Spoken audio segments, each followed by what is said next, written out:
आज हम डिस्कस करेंगे किसी भी क्रॉस से हम नेक्स्ट जनरेशन के किसी पर्टिकुलर जीनोटाइप की फ्रीक्वेंसी कैसे निकालेंगे, उसकी परसेंटेज कैसे निकालेंगे। इसके लिए बेसिकली आपको एक मोनोहाइब्रिड क्रॉस आना चाहिए।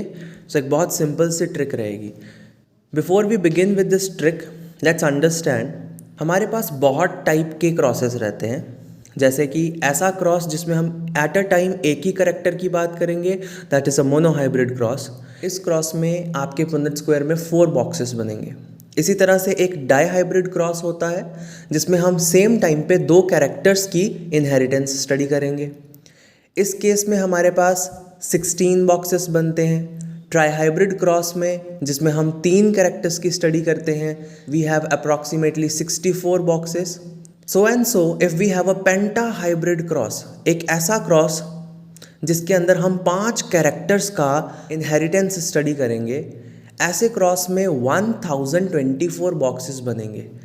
नेचुरली किसी भी कॉम्पिटिटिव एग्ज़ाम में आपके पास इतना टाइम नहीं होगा कि आप 1024 बॉक्सेस बनाएं और उसमें से एक बॉक्स का कोई जीन कॉम्बिनेशन ढूंढें। सो आज हम एक ट्रिक स्टडी करेंगे जिससे हम किसी भी क्रॉस में आने वाली किसी भी जीनोटाइप की फ्रीक्वेंसी या परसेंटेज कैलकुलेट कर सकते हैं।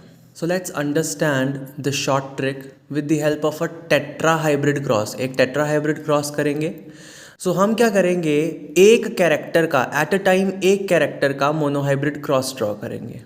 फर्स्ट ऑफ ऑल हम फर्स्ट कैरेक्टर जो कि ए से रिप्रेजेंट किया गया है उसका मोनोहाइब्रिड क्रॉस ड्रॉ करते हैं। सो दोनों पेरेंट्स में हेट्रोजाइगस कंडीशन है, इसका मोनोहाइब्रिड क्रॉस साइड पे ड्रॉ किया गया। इस क्रॉस में हम देखेंगे कि ऑफस्प्रिंग जो है उसका जो डिज़ायर्ड जीनोटाइप है वो आने के कितने चांसेस हैं।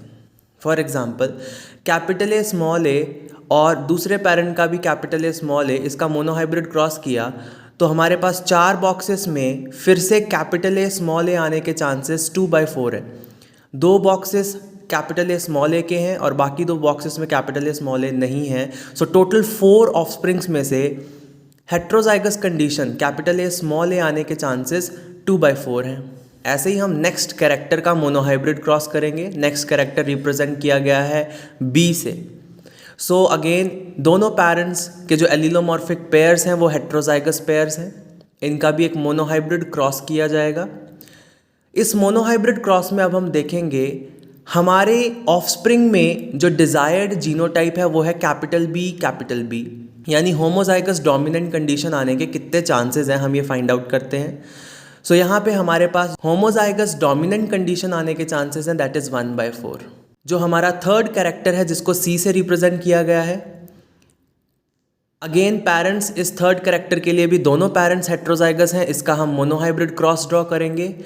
ऑफस्प्रिंग में जो डिज़ायर्ड जीनोटाइप है वो है होमोजाइगस रिसेसिव, यानी दोनों स्मॉल सी होने चाहिए, इसके आने के चांसेस 1/4 है। सिमिलरली जो हमारा फोर्थ कैरेक्टर है जो कि डी से रिप्रेजेंट किया गया है, तो यहाँ हम देख सकते हैं दोनों पेरेंट्स के जो एलिलोमॉर्फिक पेयर्स हैं वो हेट्रोजाइगस कंडीशन में है।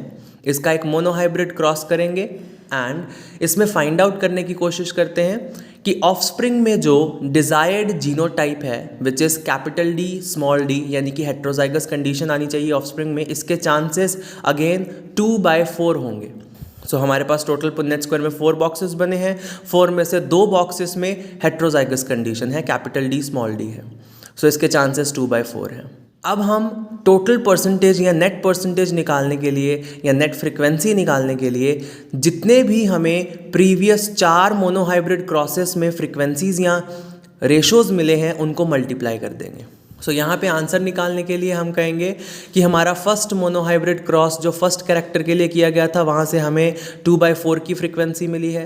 सेकंड कैरेक्टर की फ्रीक्वेंसी है 1/4, थर्ड कैरेक्टर की फ्रीक्वेंसी भी 1/4 है और जो हमारा फोर्थ कैरेक्टर है उसकी फ्रीक्वेंसी है 2/4। इन सभी नंबर्स को मल्टीप्लाई करके हमें ओवरऑल 4/256 मिलेगा। इसको परसेंटेज में कन्वर्ट करने के लिए इस रेशो को 100 से मल्टीप्लाई करेंगे and we will get 1.5%। So this means कि अगर एक टेट्रा हाइब्रिड क्रॉस में हेट्रोजाइगस पेरेंट्स हैं, सभी कैरेक्टर्स के लिए पेरेंट्स हेट्रोजाइगस है, दोनों पेरेंट्स हर कैरेक्टर के लिए हेट्रोजाइगस है, उनसे एक डिजायर्ड ऑफस्प्रिंग ऑब्टेन हुआ है जिसका जीनोटाइप आपको शो किया गया है। सो उस जीनोटाइप के आने के चांसेस सिर्फ 1.5% हैं। Let's try to solve a pentahybrid cross using the same technique. So here we have two parents and the genotype of the parent has been shown. The intended genotype is shown on the screen. So again what we are going to do is we are going to perform monohybrid crosses of all 5 characters. So the first character represented by A, we will perform a monohybrid cross.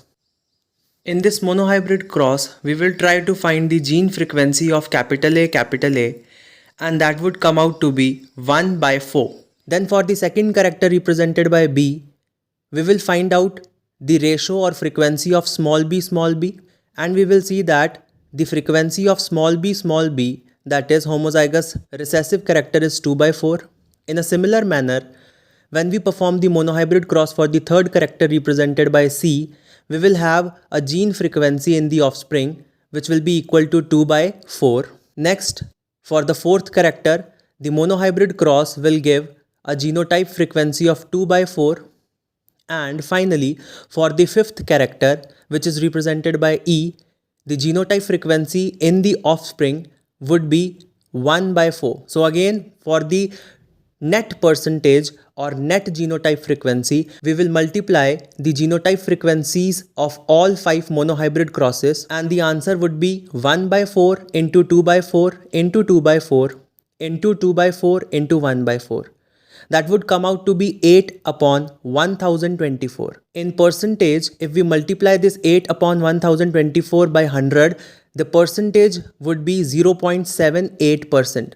That is, the chances of this offspring to be produced are 0.78%. This ratio 8 upon 1024 represents that in a pentahybrid cross there would be 1024 boxes in the Punnett square, out of which 8 boxes would have this particular genotype. So this is the basic technique we will be following in any competitive exam to solve any type of cross without having to draw the actual Punnett squares.